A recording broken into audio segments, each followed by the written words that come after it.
लेकिन मैं तुम्हारी मां हूं, मैं तुम्हारे हिसाब से नहीं चलूंगी, तुम्हें मेरे हिसाब से चलना पड़ेगा, मेरी बात माननी पड़ेगी तुम्हें। सारा प्रेम एक क्षण में नष्ट हो गया महाराज।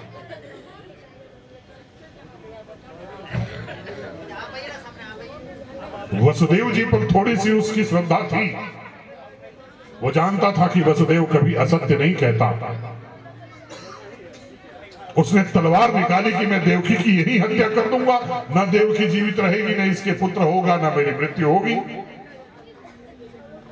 अभी इसकी हत्या करता हूं। कितना प्रेम करता था उस बहन से। तब वसुदेव जी ने निवेदन किया कि तुम्हारी शत्रुता इसके पुत्रों से है, चिंता न करो, मैं वचन देता हूं कि जैसे जैसे पुत्र होंगे मैं तुम्हारे सामने प्रस्तुत करूंगा, तुम उनकी हत्या करना।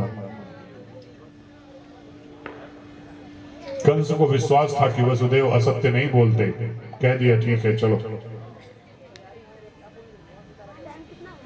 और पता है, एक एक करके पैरों से पकड़ पकड़ के पुत्रों की हत्या करना प्रारंभ कर दिया।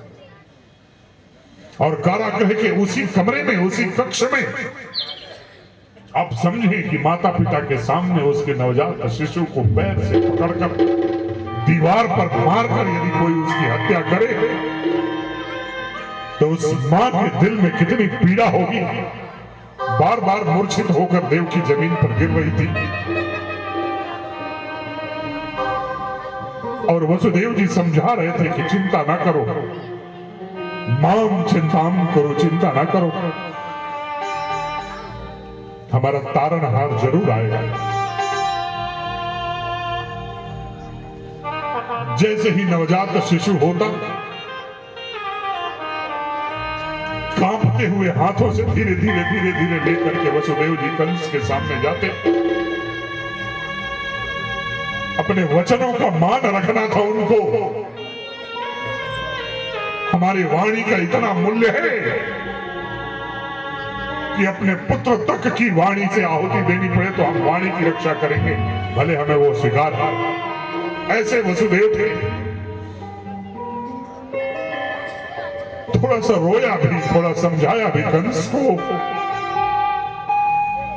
कि आकाशवाणी ने तो कहा है कि 8वें पुत्र से तेरी मृत्यु होगी, ये तो हमारे पहला पुत्र है, दूसरा पुत्र है, इनको तो छोड़ दो। लेकिन कंस ने नहीं समझा। परमात्मा हमें अवसर देता है, बार बार हमें सुधरने का अवसर देता है। वसुदेव वो धर्म है जो कि हमें समझाना चाहता है, लेकिन अहंकार हमारा हमारे रास्ते में आ जाता है। महाराज हमें ढकेल करके वापस उसी तमस में, उसी गर्त में लेकर के जाता है। एक एक करके 6 पुत्रों की हत्या कर दी कंस ने।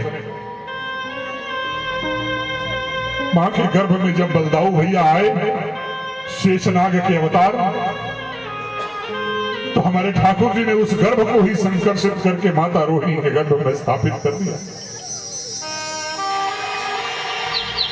और यहां ये सूचना दे दी गई कि मां के उस आत्मा गर्भ रहा ही नहीं। अब 7 पुत्रों की मृत्यु जिस मां के सामने हुई हो, क्या उससे भी अधिक पीड़ा हमें हो रही है? अब भी हम नहीं चेत रहे हैं, नहीं जग रहे हैं। अब टूट गई थी, लाचार हो गई, अब हाथ खड़े कर दिए, अब निवेदन करने लगी कि अब ये पीड़ा बर्दाश्त नहीं होती, अब आ जाओ।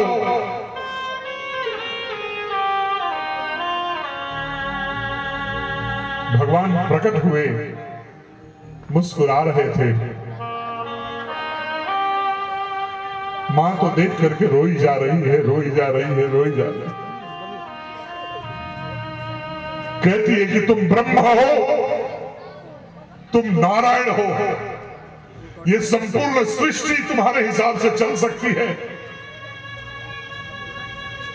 लेकिन मैं तुम्हारी मां हूं, मैं तुम्हारे हिसाब से नहीं चलूंगी, तुम्हें मेरे हिसाब से चलना पड़ेगा, मेरी बात माननी पड़ेगी तुम्हें।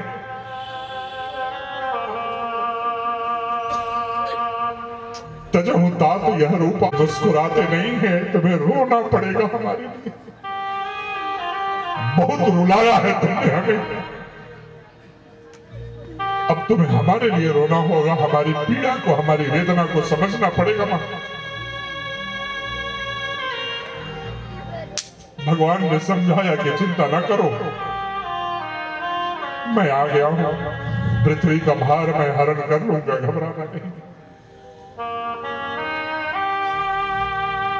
हमारे ठाकुर जी को यदि अपने हृदय में पधराना है तो इतनी आह पैदा करनी पड़ेगी कि वो गावरिया आने के लिए विवश हो जाए, मजबूर होए, उसे आना ही पड़े तुम्हारे पास। शिशु रूप में होकर के भगवान रोने लगे। जैसे ही वसुदेव जी ने उठा करके लाला को अपने सिर पर रखा, अपने आप कारागार की बेड़ियां टूट गई। जिसके सिर पर ब्रह्मा हो वो भला किस बंधन में बंध सकता है?